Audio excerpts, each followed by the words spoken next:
만드는데 사용하는 것이 아니라 뭐 다양한 어떤 제품이나 뭘 만드는데 사용되는 기계를 우리는 범용 기계란 말을 씁니다. 그 자유 경루형 운반 설비라고 하는 것은 흐름의 형태가 각각 제품마다 다르다는 얘기죠. 그래서 자유 경루형 운반 설비 이용한다. 다양한 제품과 서비스를 소량으로 생산하지만 다양한 비용이 높고 시설 이용률이 낮은 단점을 가지게 됩니다. 세 번째가 배치 프로세스입니다. 배치라고 아까 덩어리란 말을 썼어요. 제가요. 몇몇 표준화된 어떤 품목을 그 배치를 우리가 로트, 덩어리라고 하는데 그 로트별로 교대하면서 단속적으로 끊긴다는 얘기죠. 단속적으로 같은 생산 시스템을 생산하는 프로세스는 배치 프로세스라고 한다. 그래서 배치 프로세스는 다품종 소량 생산, 앞에서 나왔던 다품종 소량 생산의 잡샵이라는 거 하고, 그 다음에 소품종 대량 생산의 연속 프로세스의 중간쯤 가는 형태가 배치 프로세스라고 정의할 수 있습니다. 따라서 배치 프로세스는 몇 가지 품목의 생산을 반복적으로 계속하기 때문에 아직까지는 숙련 노동자가 필요한 것이 일반적입니다. 그리고 배치 프로세스는 제품별 배치 형태를 많이 취한다. 그 다음에 이제가 우리가 라인 공정 또는 라인 프로세스란 말 합니다. 다른 말로는 흐름 프로세스라고 하는데, 이 라인 공정 또는 라인 프로세스라고 하는 이것은 바로 제품 중심 시스템에 해당이 되는데, 어떤 형태냐? 그 빨간색 줄에 나와 있는 것처럼 소품종 대량 생산을 위해서 표준화된 자재, 소품종 대량 생산, 품종 수가 작다는 얘기죠. 근데 양은 많다는 얘기예요. 그래서 소품종 대량 생산을 위해서 표준화된 자재와 부품이 고정된 작업의 순서에 따라서, 작업 라인이 딱 정해져 있다는 얘기예요. 고정된 작업 라인 순서에 따라서 하나의 생산 라인이나 조립 라인을 따라서 이동하는 프로세스가 바로 라인 공정이 됩니다. 따라서 라인 공정은 제품을 대량으로 효율적으로 계획 생산하기 위해서 자재는 프로세스에서 중단 없이 흘러가는 형태를 취한다. 제품별 배치 형태를 취하는 게 라인 공정이고요. 또 컨베이어와 같은 고정 통로용 자재 운반 설비를 이용하게 됩니다. 그 다음에 이제 연속 프로세스입니다. 연속 마지막인데요. 뭐 정유 생산처럼 표준화된 제품이 대량으로 고도로 자동화된 시설에서 쉼 없이 흐르는 프로세스는 연속 공정이라고 합니다. 대개 연속 공정은 뭐 여러분들 지나가다가 그 정유 공장 같은 거 보면 어마어마한 공장의 규모 같은 걸 이렇게 볼 거예요. 그래서 그런 프로세스는 자본 집약적이다, 돈이 많이 들어간다는 얘기죠. 그래서 가동률을 최대로 해서 재고 수준은 최소로 유지하는 게 일반적으로 바람직하다 하는 얘기가 되겠습니다. 그래서 제품의 흐름에 따라서 생산 프로세스 형태를 공부를 했고, 이제 그림을 보면 여기 그 라인 공정에 대한 그림이 나와 있는데, 절단, 뭐 자르는 과정이 이루어지고, 구멍 뚫기가 이루어지고, 구부리기가 이루어지고, 도색, 이렇게 해서 한 단계 한 단계 흘러가는, 그러니까 절단이라고 하는 작업이 이루어지고, 뭐 구멍 뚫기가 함께 이루어지고, 구부리기 이런 것처럼 배치 형태라고 보다고 하나하나는 배치가 되는데, 이거 흐름으로 따라 쭉 이뤄가기 때문에 라인 공정 형태가 됩니다. 그 다음에 이제 마지막에 조금 생산 프로세스 중에서 배치와 관련되어 있는 그 상태가 셀루라라고 하는 건데, 이 셀루라 제조라고 하는 것은 한 가지 또는 많은 종류의 기계가 하나의 셀의 단위로 해서 그룹진다. 이 셀루라 제조는 우리 다 배웠는지 모르겠지만 GT라고 하는 개념과 관련되어 있습니다. 그룹 테크놀로지라고 하는 개념과 관련되어 있는데, 지금 여기서 셀루라 제조 방식을 지금 보여주고 있어요. 왔다 갔다 하는 그림을 보여주고 있는데, 선반 1, 2, 3, 4가 모아졌죠. 그라인더도 1, 2, 3, 4가 모아졌죠.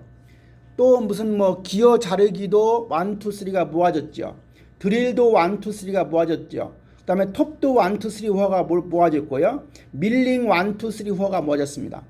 그러면 어떤 제품이 이제 시작을 해서 끝날 때까지는 각각 다른 형태를 취할 수 있어요. 근데 여기서 지금 보여주는 첫 번째는 원자재에서부터 시작합니다. 원자재 앞으로 오른쪽 보세요. 원자재에서 시작해서 처음 어디로 갔어요? 톱 2로 갔죠. 톱 2로 갔다가 톱 2에서 어디로 갔어요? 기어 자르기 3번으로 갔죠. 기어 자르기 3번에서 어디로 갔어요? 그라인더 3번으로 갔죠. 그라인더 3번에 어디로 갔어요? 드릴 1으로 갔죠. 드릴 1에서 어디로 갔어요? 밀링 1으로 갔죠. 밀링 1에서 어디로 갔어요? 선반 3로 갔죠. 이정준 학생, 내가 지금 하는 거 따라갔나? 따라갔어요? 한성주, 내가 지금 화살표 가는 거 따라갔어요? 다시 합니다. 원자재 보세요. 원자재에서 어디로 갔어? 처음에 톱2로 갔어요. 톱2에서 어디로 갔어요? 기어 자르기 3로 갔어요. 기어 자르기 3 어디 갔어요? 그 다음에 그라인더 3로 갔어요. 그라인더 3에서 어디로 갔어요? 드릴 1으로 갔어요.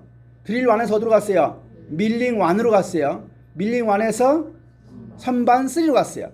선반 3에서 완제품이 되는 거죠. 근데 요거는 요 A라고 하는 제품이 이렇게 간 거고, 또 B라는 제품은 또 다른 형태를 가는 거예요. 그래서 셀룰화 제조라는 것은 같은 기능을 하는 것들이 이렇게 모아가지고 흐름 형태가 자유롭게 변형되는 것이 바로 셀룰화 제조다.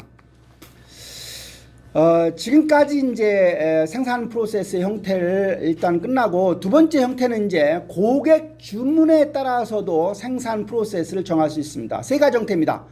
주문 생산 프로세스, 말 그대로 주문이 이루어져야 생산이 시작되는 게 주문 생산 프로세스예요. 계획 생산 프로세스는 주문에 따라서 만들어지는 게 아니에요. 그냥 만들어 놓고 파는 거예요. 여러분들 먹는 과자 주문 생산이에요? 계획 생산이에요? 계획 생산이죠. 예, 만들어 놓고 파는 거예요. 그 다음에 조립 생산이라는 게 있습니다. 조립 생산. 중간품은 이미 조립을 해놨다가 주문이 들어오면 그때 중간품을 조립해서 만드는 생산이 조립 생산이 됩니다. 첫 번째 주문 생산 프로세스입니다. 주문 생산 프로세스는 뭐냐? 프로세스에서의 모든 활동이 개별 주문의 고객의 주문이 있어야 이루어지는 프로세스가 바로 주문 생산 프로세스입니다. 다시 말하면 주문을 받고 나서 고객의 어떤 명세서에 따라, 고객의 명세서에 따른 얘기는 뭐예요? 이수빈, 고객의 명세서에 따르는 것은 뭐예요? 고객이 주문할 때 각각 다르죠. 예를 들어서 이수빈이가 누구한테 보내는 케이크를 만든다고 할 때 케이크를 어떻게 만들라고 그래요? 거기다가 하트 모양을 넣어주고 크기는 얼마로 해주고 이렇게 하면 그 고객이 주문하는 어떤 사양, 스펙, 그거에 따라서 설계가 이루어지고 생산함으로 인해서 제품의 맞춤형의 유연성을 가지게 된다. 이때 주문 생산 프로세스에서는 성과 측정이 뭐가 제일 중요하겠어요? 이정준. 주문 생산 프로세스에서 성과 측정은 뭘 해야 돼요? 아까 수빈이가 케이크를 만들어 달라고 했는데, 언제까지 만들어 달라고 했는데 그 시간을 지켜야 돼, 안 지켜야 돼요? 지켜야 돼요. 그래서 우리가 주문 프로세스에서 성과 측정은 납기를 잘 지키는 게 중요해요. 이정준이가 신입사원 면접을 보러 가려고 양복을 갖다가 세탁을 맡겼어요. 언제까지 해놓으세요 했는데 갔는데 안 됐어요. 안 됐는데요? 그러면 되겠어요, 안 되겠어요? 안 되죠. 그 뭐예요? 주문 프로세스, 주문 공정에서는 가장 중요한 게 결국은 그 주문 납기를 갖다가 잘 지키는 게 상당히 중요한 성과 측정이다. 두 번째는 우리가 재고 생산이라고도 하고 계획 생산이라고 하는 프로세스가 있습니다. 프로세스 활동이 제품의 수요 예측에 의해서 이루어지고 생산품은 재고로 유지된다. 우리 새우깡을 만드는 회사에서 새우깡 11월 달에 얼마쯤 팔릴 거다 하는 수요 예측을 기반으로 해서 만드는 거죠. 500톤 이렇게 만드는 거예요. 그래서 만들면 어떻게 돼요? 일단 재고로 가지고 있다가 필요에 따라서 배송하는 거죠. 그래서 제품 라인에서 표준품을 대량으로 생산해서 고객의 주문이 있으면 납품하는 형태가 바로 계획 생산 프로세스입니다. 그래서 우리가 계획 생산 프로세스에는 뭐가 제일 중요하냐? 리프리시먼트라고 해서 재고의 보충이라고 하는 게 상당히 중요합니다. 재고가 떨어지면 딱 맞추는. 그래서 우리가 계획 생산 프로세스에서는 저렴한 가격으로 빠른 서비스를 고객에게 제공하지만 제품 선택의 유연성은 떨어지는 단점이 있다. 정의정, 그러면 계획 생산 프로세스에서의 성과 측정은 뭐가 중요하겠어요? 뭐가 중요해요? 성과 측정은 뭐가 중요해요? 재고 회전율. 재고 회전율이 많아야 좋아요? 적게 좋아요? 원혜림, 많아야 좋은 거죠. 재고가 계속 잘 유통이 된다는 얘기는 생산도 잘 이루어지지만 판매도 잘 이루어진다는 얘기예요. 그 다음에 생산 능력 얼만큼 가동을 많이 하느냐, 100% 가동하느냐, 뭐 낮에만 가동하고 밤에는 가동 안 하느냐. 대부분의 공장들은 밤에 가동해야 안 해요. 대부분의 공장들은 밤에도 가동합니다. 여러분들 대표적으로 1년 365일 동안 한 번도 쉬지 않고 돌아가는 공장이 어디예요? 한성주 아버지가 다니는 광양제철 공장은 한 번도 꺼지지 않고, 그렇잖아요? 응? 왜 그래요? 이정준이 왜 그래? 제철 공장에서 왜 한 번도 꺼지지 않고 계속 돌아갑니까? 센 물을 녹이는 그 장치를 뭐라 그래요, 우리가? 고루라, 고루를 한 번 더 피는데 엄청나게 많은 돈이 들기 때문에 그 고루가 한 번 식으면 안 돼요. 그러니까 제철 공장 같은 경우는 뭐예요? 365일 동안 한 번도 꺼지는 경우가 없다고. 공장이 돌아가다가 중간에 꺼지면 상당히 막대한 피해를 입기 때문에 대부분의 공장들은 360일 돌아가는 거예요. 아마 갤럭시 만드는 베트남 공장도 24시간 돌아가는 거예요. 이수빈, 24시간 돌아가려고 하면 사람이 필요해 안 필요해요? 사람이 필요하죠?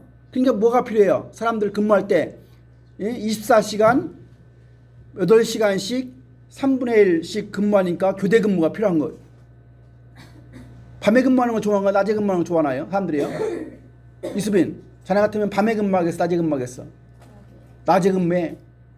정수연이는 밤에. 왜 밤에 근무한다 했어? 야근 수당 받으려고. 그럼 이수빈이는 왜 낮에 근무한다 했어요? 야근 수당이 필요 없으니까. 아버지 엄마가 부자니까. 이수빈 그렇지? 이수빈은 뭐가 중요해요? 삶의 질이 중요하고. QWL이에요.